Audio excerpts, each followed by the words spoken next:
Him's House, episode 51. My name is Jonathan Stern. I'm here, as always, with Patrick Lester, who goes by the name Bayside in the Him's House Discord. It has been probably 2 or 3 months, so welcome back, Bayside. Lots to discuss today. I want to do at least 2025 recap, thoughts on recent news and state of the company, and then hopefully leave some time for 2026 predictions as well. But first, how are you doing? It has been a while. How have you been? I am doing well. Certainly have not had the high profile I had earlier in the year in the Discord, but number of reasons for that. Some changes in my own portfolio, but a lot of it is just due to the fact that I was working towards retirement, and here it is. So, lest anyone thinks I'm kicking back with a cocktail at the beach or anything, I do have a 3-year-old who keeps me busy and very sane. Yes, I still have to deal with accidents and things of that nature. So it's not exactly glamorous, but it's good. I'm very happy. So we've had a fair amount of news probably since the last time we did an episode together. I could run through it and then Sure. maybe get your thoughts on what is most important or pertinent to talk about, or what is most interesting to you. There's the labs launch that happened now 2 or 3 months ago. We got testosterone, we got menopause, we had a formal expansion into the UK for weight loss, and now we have Hims and Hers branded websites and the so-called comprehensive weight loss program in the UK. We got Canada. We got 2 acquisitions, one of a Canadian company called Live Well, which enabled that expansion, and then one of a, I think, Boston-based microneedle company called Your Bio. We got Deb Autor as the chief policy officer, moving from the board to a formal executive room position, chief policy officer. And we have a $250 million share buyback. In the press release there, they sort of indicated that they see an opportunity to repurchase shares at what they perceive to be a discount to fair value. We also got Q3 earnings, so maybe an opportunity to, people keep asking if we're going to do a recap. I think we're honestly closer to Q4 earnings than Q3. So we can hit on Q3 earnings, but $599 million in revenue, margin compression a little bit. I don't know if there's anything else that's worth noting. But yeah, I'll turn it over to you after that. There's probably a lot worth noting. Turn it over to you after that. What stands out there that you'd like to comment on? I would say what I would comment on is some themes that connect a lot of the things you were just saying, as opposed to the specifics of any one of them. So my thoughts, I mean, some folks will remember in the Discord, certainly, that I had moved in a more bearish direction over the summer. And there were a couple of reasons for that, one of which turned out not to happen, and one of which is still, I think, an issue today. Start with the one that didn't happen. I was pretty worried that that we were going to see some kind of deal between the Trump administration and pharma around MFN, and then possibly exchange for that a contract, basically cracking down on compounders. A number of people, including you, were skeptical of that, and you were right. So that should be said. And I confess, even to this day, I'm a little surprised that there was not some deal in that direction, especially since some of the folks like Callie Means weren't exactly being super friendly towards Hims back in the day. But nevertheless, it should be stated, Jonathan was right on this one. Well, thanks. I mean, I didn't say there was a 0% chance. No, low. I mean, you were more right than I was on this. In your defense, though, Bayside, the war against compounders continues at the state level and in courtrooms. And so even though a deal wasn't reached as part of MFN, compounding could still be under pressure in 2026. We'll see. Should be. Although I would say at this point, if anything was going to be happening soon, it would have happened already. So I think most of that danger. Okay. Well, there's Not the gonna- we I didn't mention the SAFE Act, and now there's something going on in Indiana. So there are a few things to. We can come back to those things. We'll come back to, but you're right. There was no deal in the Oval Office that banned compound. Yes, yes. That said, there was a second thing that caused me to really pause my position in HIMSS, and that was I was really concerned about the slowdown in revenue. And to my knowledge, and you can correct me if I'm missing anything, I think that's still potentially an issue. I mean, we're looking at getting Q4 results in a month or so. I've seen some of the estimates that you had and what you thought the revenue might look like for the full year. It sounds like maybe we could be missing at least the analyst estimates, and perhaps at the low end of what the company had given in terms of their own guidance. I'll let you comment on that. For me, the big issue is this, at least the numbers that I've seen suggest that we might see Q over Q revenue drop to like the 3% range. And again, I'm going to defer to you on this. You may have looked at it more closely. For me, that's a concern. It was a concern back in the summertime. It's still a concern now. And the issue is we've got all of these really interesting things happening, which you just ran through, including international expansions, which I've always been bullish on, perhaps more so than others. You've got new categories, menopause, testosterone, and some other things that are in the works, wearables, and so forth.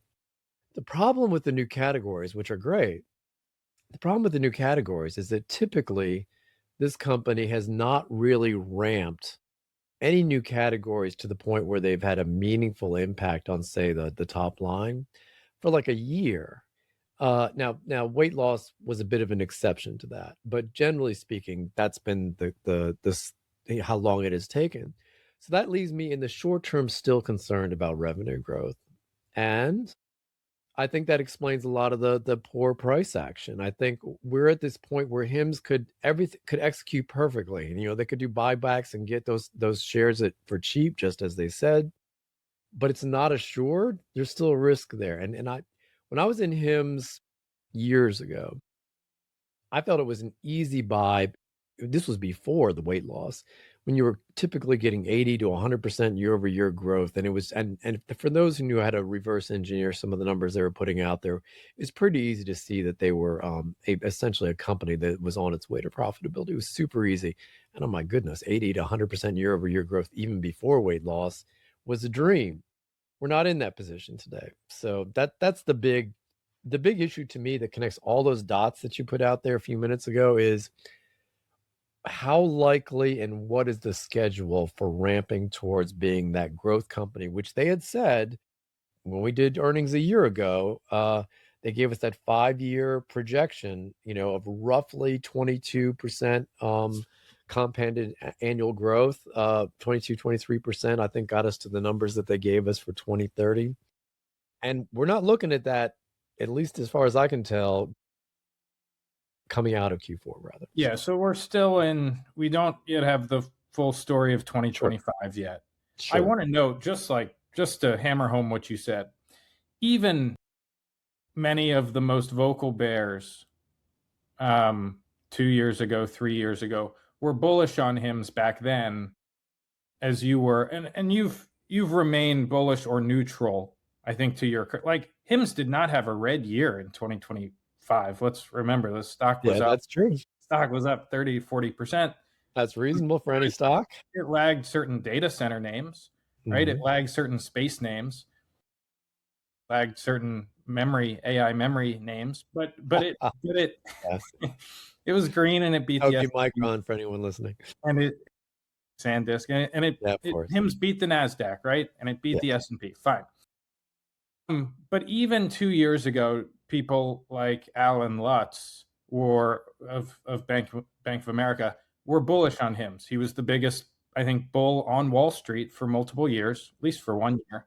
And he's, of course, been a little bit more bearish recently.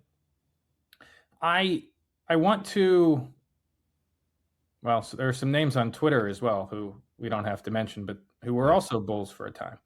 Okay, so let's talk a little bit more about revenue 2030. It's the $6.5 billion figure, 1.3 billion in adjusted EBITDA. Am I remembering it correctly? That works out to about 22% revenue growth a year. I think that's exactly right. Something like that. 22 or 23. And we don't have the Q4 numbers. But well, there's something to talk about actually, which is that the credit card data from Bloomberg was as unpredictive of the revenue as it's been in a long time. I think if you just were to use a simple correlation, it would have missed by like 4%. Is that And because there's a lot of missing pieces like the international and things of that nature?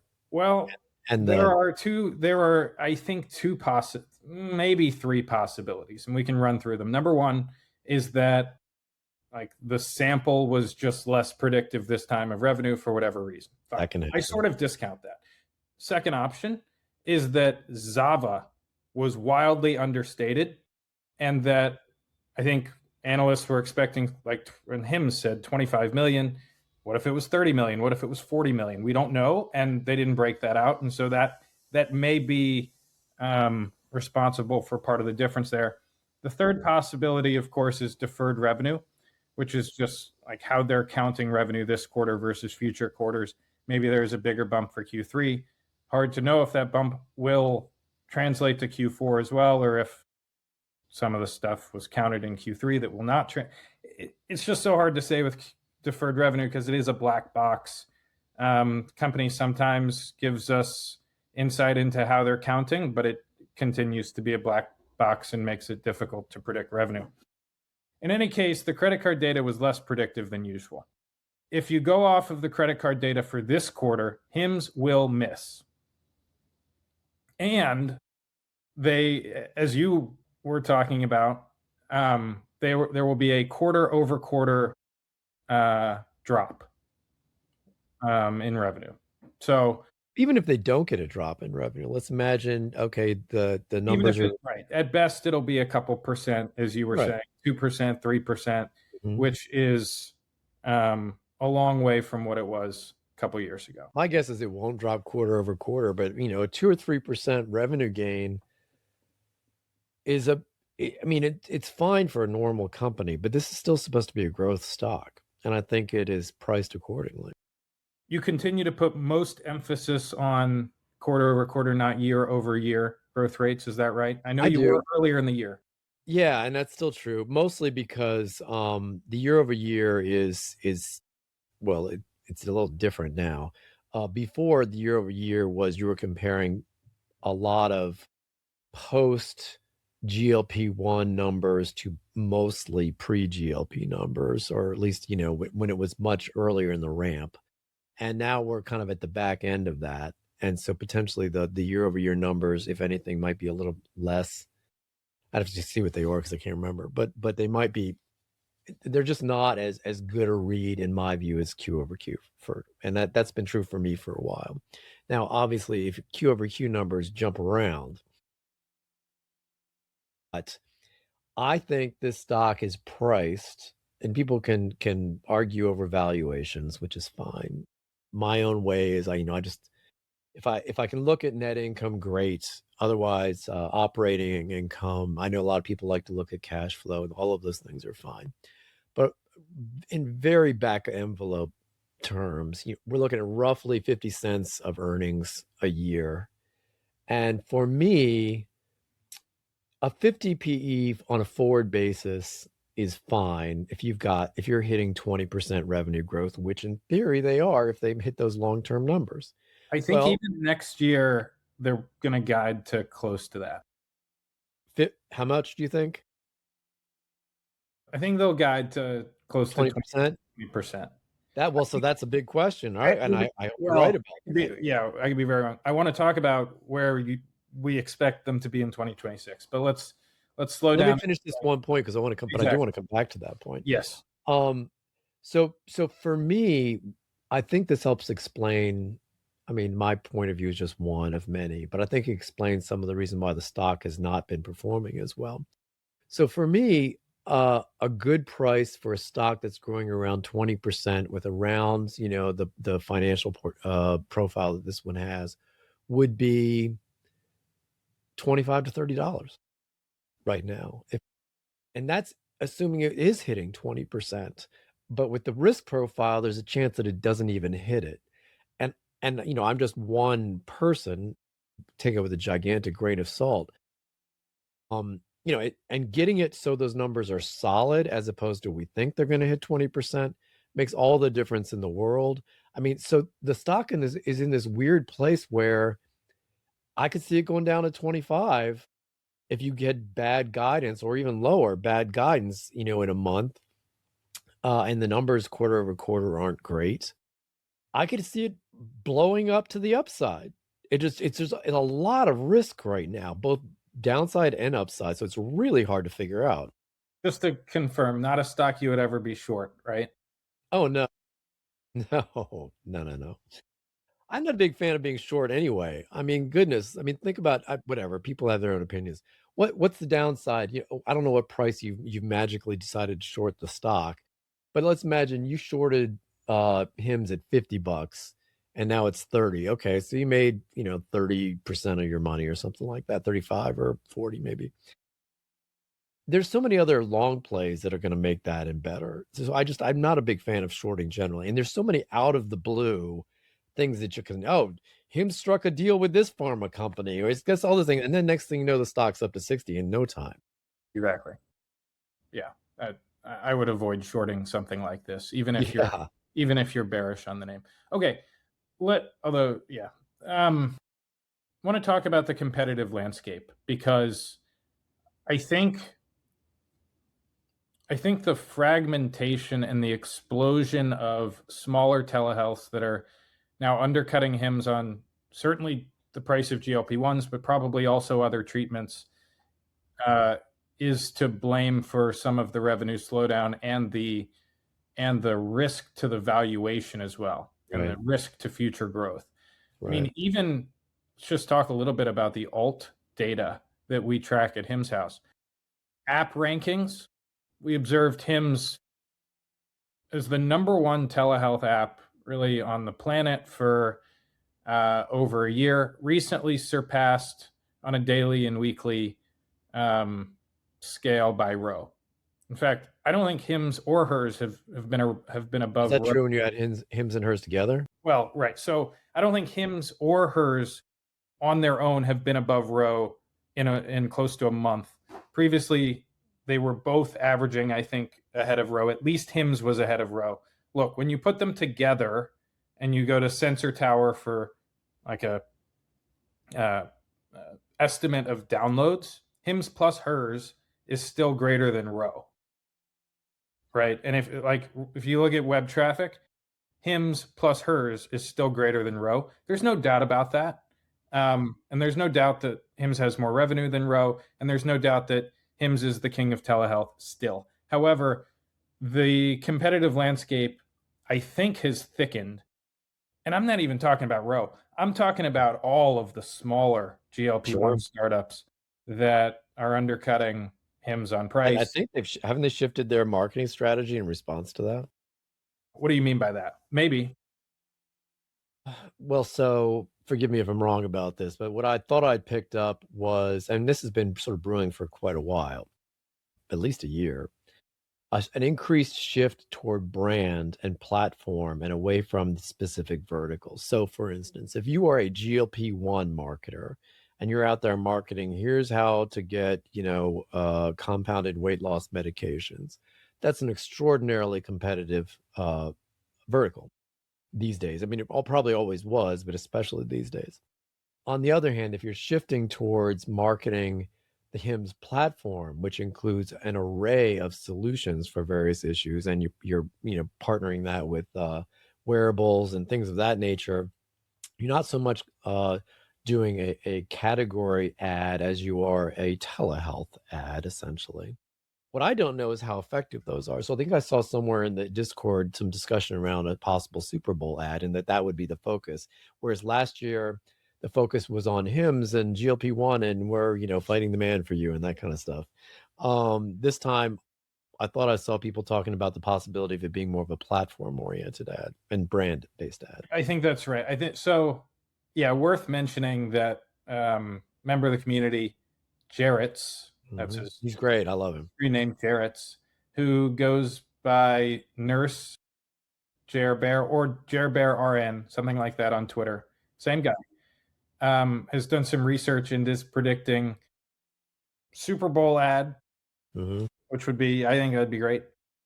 Which a new membership program, which sort of has Dirge's stamp all over it. If we're going to be thinking more seriously about a subscription-based revenue model potentially, as well as product launches of cholesterol, and then and I think a couple peptides, those that are legal. Although I want to talk about the we should possibility. Dude, I don't really love the statin thing. I mean, you can get your prescription statins for like $2. You don't need to spend that kind of money on that. Those will be cheap meds, but I mean, they have this labs product, right? And if you do the labs and you register as needing something like that, it's nice to be able to get it through the HIMSS platform. And so I think it's nice, but it will, yeah, I mean, it's just, they're very cheap. So I don't know that that'll do much for revenue, but Tirzepatide. Yeah. And finally, Nurse Jer Bear is predicting Tirzepatide plus B12 is the thing that they're going to roll out. What I'll say is that we know that HIMSS relies on Strive. We know that they rely on Strive for GLP-1s. And Strive, supposedly, Tirzepatide is Strive's biggest product. They both HIMSS and Strive have these massive campuses in Mesa. I don't know that they're next door, but I think they're Mesa, Arizona. Yeah. They're like, I didn't know that that's where HIMSS. I knew where they were. Like 3 or 5 minutes away. Wow. They may be next door. I don't know. I don't know the map fully. Maybe they're partying together. Very close. The management teams, I think, know each other, right? How could they not if they're that close? Yeah. And they're like, HIMSS is a big customer of Strive's. And so we'll see. We'll see what happens with Tirzepatide. But Jarrett's is now predicting that we will get Tirzepatide, I think he's saying in the next week or two. So something. I'm a big fan of his, going back forever. So I'm assuming we'll see if his information is right. Here's my concern about this, and there was a lot there. So yeah, my only concern is so whatever HIMSS ran a Super Bowl ad a year ago, and it had, in my view, underwhelming impact, certainly on credit card data. You're smiling. Well, that's interesting. You're right that it didn't inflect. However, a couple ad analyzers online said that it was a top 5 ad. You had web traffic through the roof, Google Trends through the roof, and it was. I guess I'm thinking about the revenue impact. Continues to be the biggest quarter for HIMSS in terms of GLP-1s. Yeah, but that was for other reasons, I think. Well, we're commercial. So the reason why I mentioned it, commercial dose semaglutide at that point. Anyway, you're right. Credit card did not really inflect like right. And this is what I don't know, and this is ignorance. Anyone who's listening can take this with a gigantic grain of salt. I just don't know how effective Super Bowl ads are. Great. You're getting the largest group of eyeballs that you'll ever see, but I just don't know enough about, like, okay, HIMSS runs an ad. We've got this platform that says this and that, whatever it is. People will probably remember HIMSS, especially if they do something interesting with the ad. But how much traffic does it actually drive? How many subscriptions does it drive? I just don't understand the economics of a Super Bowl ad well enough to know exactly what impact that's going to have. Yeah, I think people are always skeptical about the impact because it's so hard to quantify. All I know is that ad was talked about all year. Yeah. The FDA was upset about that ad 6 months later, which, like, okay, maybe HIMSS could have done something differently to make the FDA less angry. But in my view, that's sort of a good thing that people are still talking about it. I guess so. Well, we'll see. We'll see. I don't know that we'll have an ad this year. I think we'll find out in the next week or so. But well, Jarrett, if you're out there listening, I'm betting that it is because you're pretty good at nailing things accurately. So we'll see. Real quickly on the topic of Tirzepatide, any thoughts about that? I mean, it seems like a natural thing to do. My interpretation. I guess the question would be, why haven't they rolled it out already? I think the reason is because of hundreds of other telehealths around the country that continue to sell Tirzepatide. I recently talked to the founder of a smaller GLP-1 startup, and I mentioned this on Twitter. Smaller GLP-1 startup. 90% of his customers that are going through the flow are demanding or asking for Tirzepatide. There's almost no, for new customers, there's almost no appetite for semaglutide anymore. People know that Tirzepatide is the premium option. And yeah, it is curious that Hims has not started selling it. Andrew, of course, said that it's due to dosing. However, hundreds of other telehealths are selling it and making, I think, billions. I don't know what the compounded market is. I always assumed there was a legal angle that was the real explainer, but I might be wrong about that. Yeah. So question is, why haven't they started selling Tirzepatide? That's been my interpretation. I mean, I felt that the loopholes, if you want to use that word, the ability within the law to do what was needed was easier with Novo, and it was just a bit tighter with Tirzepatide, and so it was just a risk reward. But maybe things have changed now. Novo isn't the same. Generic semaglutide is not. Isn't selling as well. It was always true that Tirzepatide was more effective. Yeah, I think even if there is some added legal risk, and I don't know what that means exactly. Maybe there's a risk of Lilly suing, right? And there was never a risk of Novo suing. You still think Novo won't sue? Is that your? It's a little late in the game for them to be doing it now. Okay, I tend to agree with that. I mean, maybe Lilly has indicated to Hims that they will sue the moment there's an announcement. I don't know. Could be. But apparently they haven't. Maybe they're still holding out hope for a Lilly partnership. It seems like Lilly doesn't care for him, so I don't know. No, they don't want anybody who's doing any compound of weight loss drugs. Yeah, we'll see what happens with Tirzepatide. Andrew said they wouldn't offer it, but I mean, he tweeted something. I think if the revenue situation gets sufficiently dire, that there's going to be added incentive to roll out something like Tirzepatide. And so I think we very well may see Tirzepatide. But Jarrett's is now saying we'll see Tirzepatide. We'll see. We'll see what happens there. And Andrew, I should mention, Andrew, in the last earnings call, I think for the first time, mentioned GIPs, that there will be GIPs and on the Tirzepatide. Yeah. Do you want to explain why that is? From a biological? Explain the biology? No, I don't want to explain that. Can you? Well, where's your bio degree? So if I'll take a shot as an ignorant non-medical person. I believe a GLP versus GIP is the number of agonists or something like that. So it's like with Tirzepatide, it's like triple action or something like that. There's an extra thing that's in there, which is why it's more effective. Probably more. I think I've heard some people saying that it is probably stronger against patent claims as well. I know that we no update on this recently, so I'll tell you that we haven't had a podcast to give an update, but Empower lost the patent dispute with Lilly, so Tirzepatide stands. The crown jewel Tirzepatide patent stands. I actually didn't know that, so that's news to me. But that makes sense. There you go. That's another reason.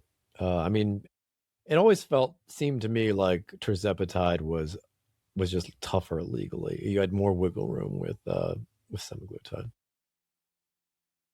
We'll see. Peptides. Any new thoughts on peptides? Have you started injecting Bayside? No. I'm interested as an older age dude who'd like to, keep things all working. And so I'm interested in some of the promises that are tied to some of them, but no, I haven't done anything like that. It's an interesting category. Certainly remember some of the podcasts that we did on it. I don't have because I did tremendous research around the legality of the personalized GLPs. I haven't done anything like that on the peptides. I just don't have a solid understanding, nor do I really have a solid understanding of the market. I mean, I've seen some of the boosters out there claim, that it's going to be off the charts. Maybe. I don't know. I doubt. Let me put it this way. I'm skeptical that the demand's off the charts. We'll have to wait and see. Search interest. I think you'd be impressed by search interest on Google Trends.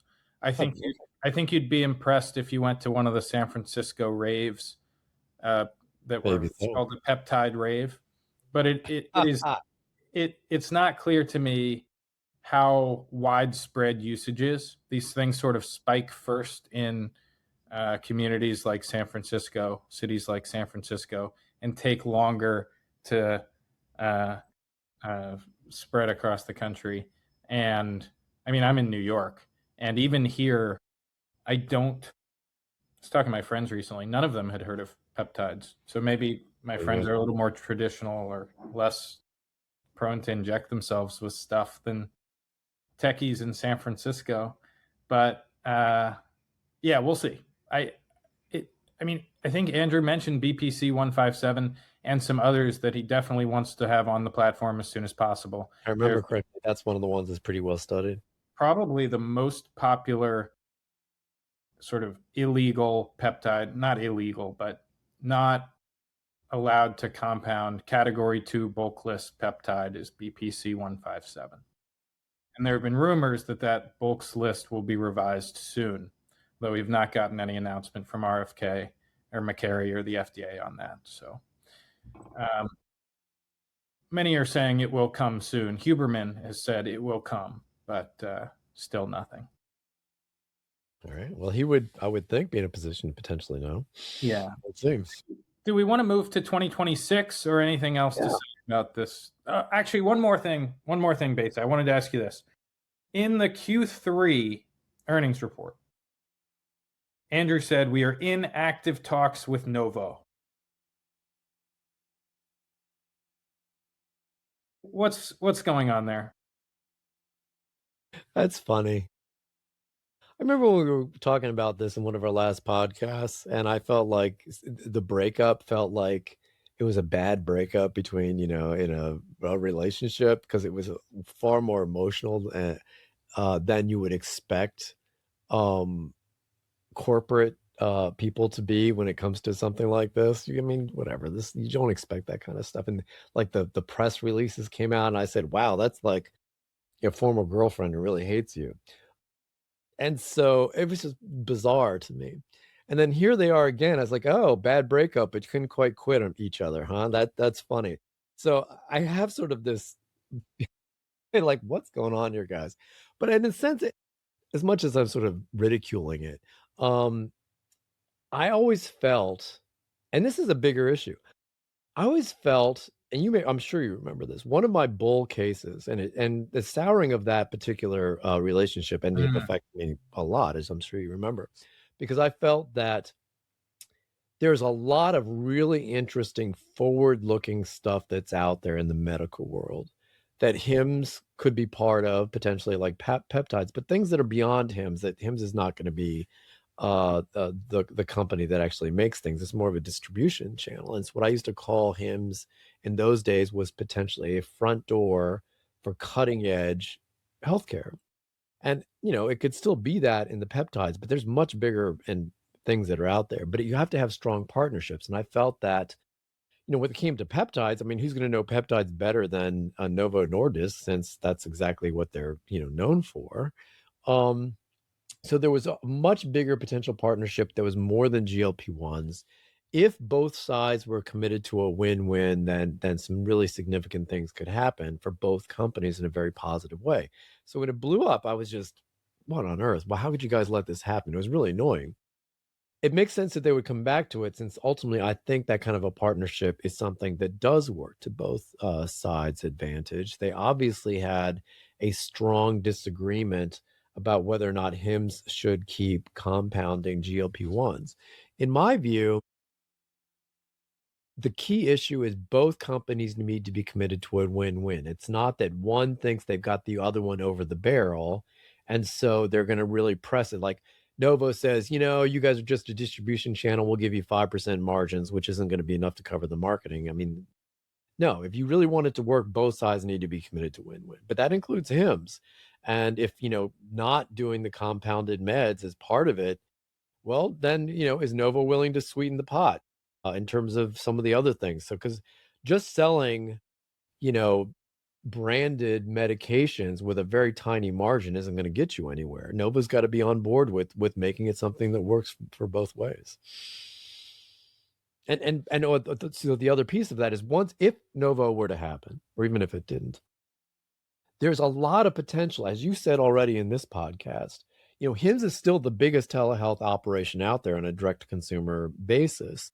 And that's valuable. And it's not just valuable to Hims, it should be valuable to all sorts of potential partners, including device makers, including medications and others. If you can turn Hims into the platform, which seems to be, based upon what we've already said, maybe with the direction they're going, and having lots of partnerships, not just with Novo, I think investors will get excited around that. I know I'm excited around that. So I would love to see that happen. I was disappointed in when that partnership fell apart. If they can make it happen, more power to them. I think it's a good thing. Was it curious to include that verbiage in the press release to you? Like, were they What was the stop language? the bleeding of the stock price, or do you think it was honest that like they were really close to a deal and so it was worth including, or what? Because like I only ask this not because I'm particularly perturbed, but because I've seen online many people allege that they are just trying to pump the stock price because there must have been like 30 out of 40 days in the red. I mean, we were at 65, and we were at 45, and we were at 40, and we were at 35, now 30. And so it's like it's been a staircase down with maybe 4 days around Thanksgiving to get excited and not little else, at least from the perspective of the stock price. And so many investors are frustrated with the management team. That's why I ask. Yeah, and I know that that's not the only reason. There's a few other things that have irritated people too. I don't have a problem with this particular item. In some ways, it also signals publicly that they're open to doing some deal making. I don't have a problem. I know there are other things that were irritating people too, and I won't speak to those unless you ask me about them. But in this particular case, I'm fine with it. All right, let's move to 2026 predictions. All right. Who first? I guess the first, since we were talking about it, odds of a partnership with Novo or Lilly or another pharma company. Do we have a blockbuster deal sort of like we had with Novo early last year? I think the answer to that's going to be yes, although it may be the all-purpose other category. And I think that there are going to be few of them. It's going to be more than one. I think there's going to be a string of them. Tirzepatide. And what happens to the stock price if we get Tirzepatide? I don't know. I mean, there'll probably be a short-term bump for sure, but I don't know if it's lasting. You don't think that's an extra $1 billion in revenue for 26? It might be. I don't know is the answer. Okay. Peptides, does that do anything to the stock price? I would need to know more about the real size of that market, and I just don't feel like I understand how big it is. I know people, peptide bulls are out there claiming it's going to be amazing, and as we already discussed, I was like, really? But yeah, hard to say. Hard to say. This one's interesting. I think you'll have thoughts outside of just giving me a number in terms of probability. Mm-hmm. Wearables. There was a job post for, I think, a director of design hardware. Inside the job post, the description mentioned wearables. That means, I think, one of two things. And Director of design, they're going to make wearables? remember, this is a director of design hardware working at HIMSS. This means one of two things. Yeah. One, HIMSS will be releasing its own wearable, which, like, I think you have to assume is possible part of the might be part of the roadmap based on the job description, or HIMSS is partnering with a company like Aura or Whoop and wants to have a director of design hardware to sort of oversee the project that's happening somewhere else. But it certainly sounds like HIMSS is mulling launching its own wearable. Do we get an announcement about that in 2026? And what do you think about that possibility on its own? That's new information for me. I didn't know the thing you just said. I mean, we know that they're interested in wearables. Whether or not they do their own branded wearable or if they start using other people's wearables. I mean, the wearables piece is baked in. Is it exciting because it has a HIMSS brand on it versus somebody else's? I guess. I mean, are they really going to come up with something that isn't already out there on the market? I'd be surprised by that. Yeah, I don't know what it would be either. I mean, they can put the HIMSS brand on something somebody else is making for them. Agreed, but do you need a director of design hardware to? I don't know. I don't know. International. Do you think we add another country to the HIMSS portfolio this year? I don't know. That's an interesting question. So I'm bullish on the international. Have always been. I know some people are not so much, but I am. So what management has said up until now, and I think this is smart. It's not just like, we're going to spray an international presence all over the world, because you need to, if you're going to pick a country, you need to get to know it and the marketing, what works in that country. And it takes time to get off the ground, and there's going to be upfront costs, and just takes time to come up to scale. So I'd rather go pick 3 or 4 countries, and which I think they're already out there, Germany, Britain, France, it's the ones that are in the Zava universe, Canada. I thought there was some focus maybe on Brazil. I can't remember. And pick those, if that's the lineup, and then just focus there. As opposed to going into 20 or 30 countries and trying to, because you're going to end up, you have different laws in all of these different countries. It's going to take that much longer to scale appropriately. Like, just pick your best countries, go there first, and then spread from there. Exactly right. I don't think we need Luxembourg right now. No. I hope we have some listeners in Luxembourg, but I don't think HIMSS needs to be there just yet. HIMSS has talked about Japan and Brazil as possible future locales, and I think Australia is a possibility as well. Interesting. There's a company called Eucalyptus, which is a massive telehealth company there. Maybe too big for HIMSS to acquire, but clearly the model works pretty well in Australia. Okay, finally, let's do financials 2026. I think the analyst consensus is probably in the $2.7 billion range, maybe 2.8 from some analysts. What is it? I guess, you know what? That's 3 now? That's going to be less than 25 number. 2025 is probably going to be, well, let's just give the narrowed range that HIMSS gave, which was roughly 2.35 billion. Got it. So what's the math on that So higher number? If you go from 2.35 to 2.7, you're under 20%. You're closer to 15%, I believe.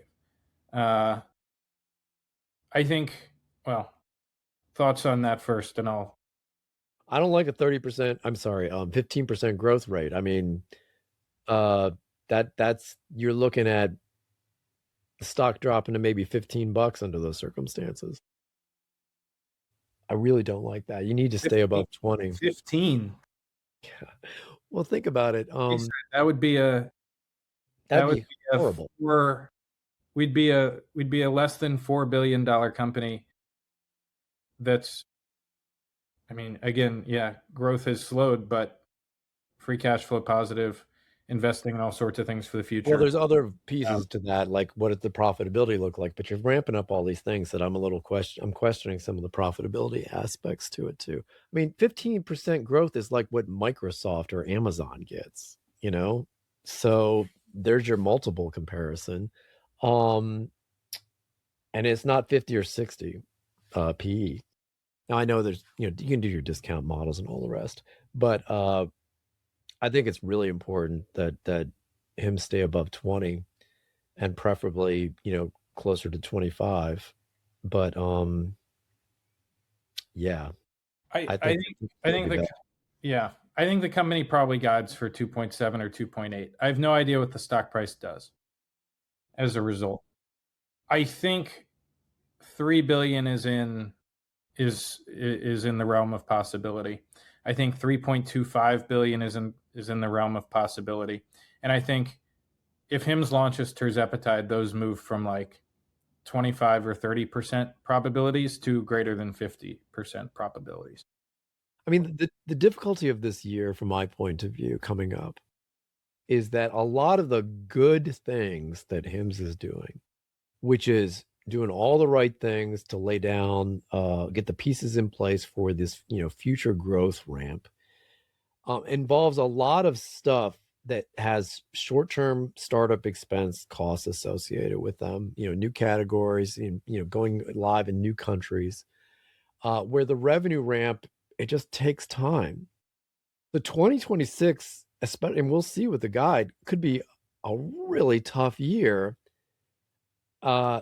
which is necessary so that 27 and 28 can be really great, in 29. Like this is the path you have to take to hit those 2030 projections. But as part of that, it's a tough year. That might be what we're looking at. Maybe. In the most recent Bank of America report, Alan said 2026 is going to be an investment year. Well, there you go. He very well may be right, but it sort of caught me by surprise because it felt like 2025 was the investment year.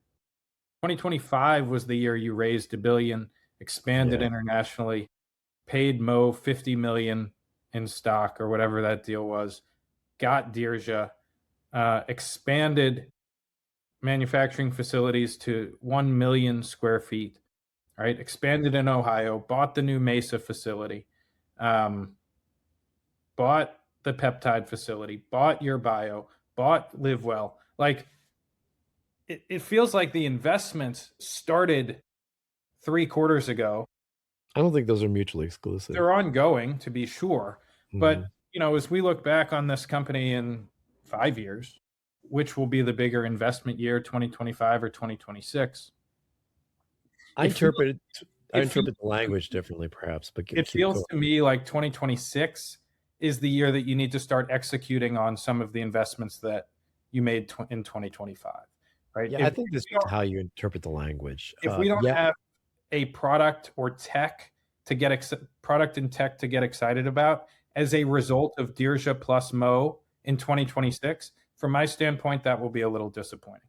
If we don't have peptides at some point, that will be a little disappointing.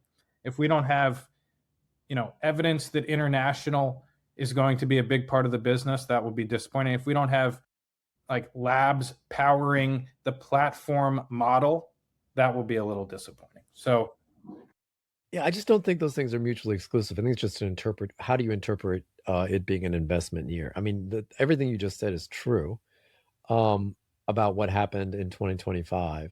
But if we go into 2026 and all of those things you just said that you would like to see happen and you're disappointed if they don't, let's say they do happen, but Hims is really throwing cash into growing things, but on a quarter to quarter basis, you're seeing the revenue not ramp as quickly as you would like to see it. And the bottom line, adjusted EBITDA is flat or, not certainly growing because they're making all of these investments.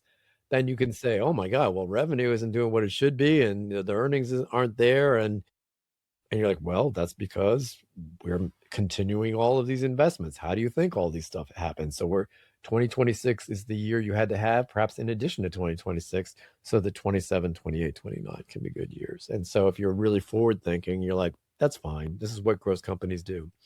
But you need to make sure there's a payoff at the end. And you got to be ready for the stock under those circumstances can be really erratic, more so than it has been, which is saying something. Any other thoughts? I guess the only other thing that I wanted to mention is that we still have no marquee celebrity partnership. Roe has Serena Williams and Charles Barkley. Noom Yeah. Who Noom was it? Noom Who has was it? Rebel Wilson. What, I what about Sydney Sweeney? Wasn't she in the Discord, the big fan favorite? Emed has Tom Brady. Uh-huh. Yeah. What about Sydney Sweeney? What about Sofia Vergara? Yeah, that's the other one I forgot. Right. I would like to see something like that, but I don't know if that's what Andrew and the management team want. We'll see. Yeah, I have no thoughts on that. I mean, they've partnered with celebrities in the past. They've partnered with Gronk. They've partnered with Kristen Bell. The long list. J-Lo. J-Lo, exactly right.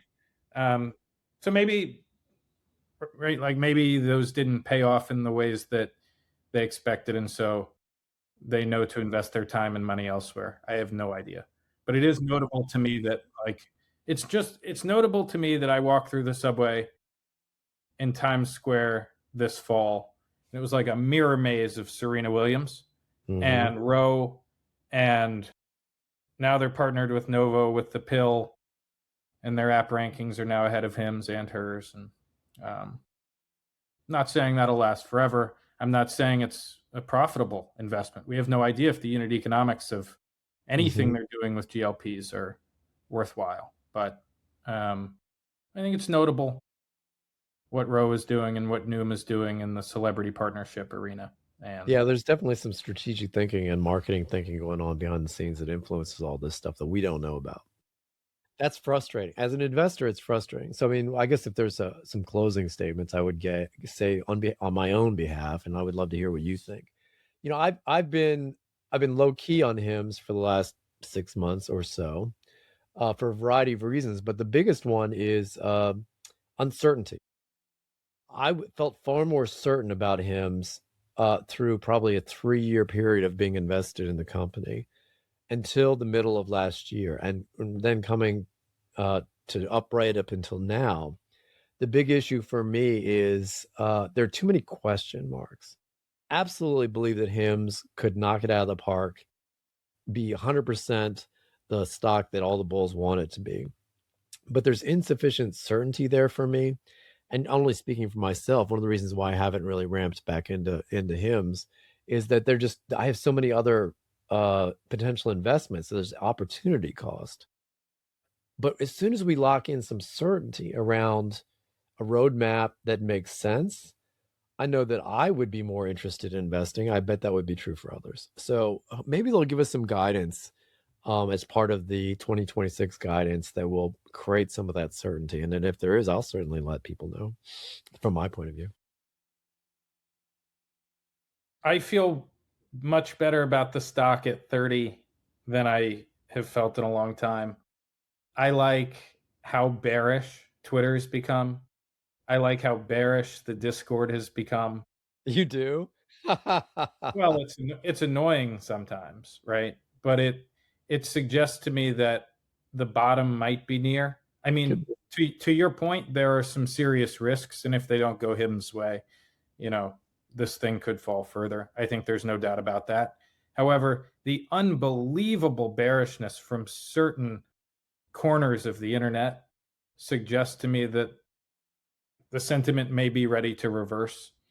There are like I can't count up the number of possible catalysts that we've mentioned, whether it's a Super Bowl ad or peptides or Tirzepatide or partnerships or international expansion or an acquisition that we're not thinking about or a wearable, right? Hard to know what these do for the business. hard to predict for sure what they do to the stock price. But in terms of like thinking about HIMSS as an important company in healthcare and the future of healthcare for the next 3 years or 5 years, I think there's a lot to be really excited about. And I happen to think a lot of those catalysts could be really positive for the stock price as well. Good question. Would not be surprised if we're at 50 going into earnings. Oh, I'm going to regret saying that, but I wouldn't. Going into earnings. I really wouldn't be surprised. So that's like That's a month from now. A month from now. I think here's what I'll say. If Jarrett's is right, if Jarrett's is right about Tirzepatide, peptides, Super Bowl commercial, cholesterol, the launch of a new subscription and membership service, I just think the sentiment can flip really fast. And we had a similar rally in Q1 of 2025. And, predicting stock price moves, I really will be a fool. Right? We're going to be at 20 going into earnings now that I've said all of this. But yeah, don't you have a curse that you were teasing about? Sure, I do. But I would not be surprised. That's all I want to say. If we rally here over the next month following, I think I saw in the Discord yesterday, we have not had a positive week since Thanksgiving. Yeah. And so, at some point that has to reverse when you have a company that, continues to think about being an important player in the future of healthcare. Maybe it doesn't reverse as soon as I'm thinking, but at some point I think it has to reverse. Well, you could be right. We'll see. Certainly a lot of people will be happy if you're right. I think for me, I think it'll be after earnings. We need to see what their projections are for the year. I think that's going to be all right, let's call it there. This has been episode 51. Bayside, thank you for being a part of HIMSS House. Happy to be here.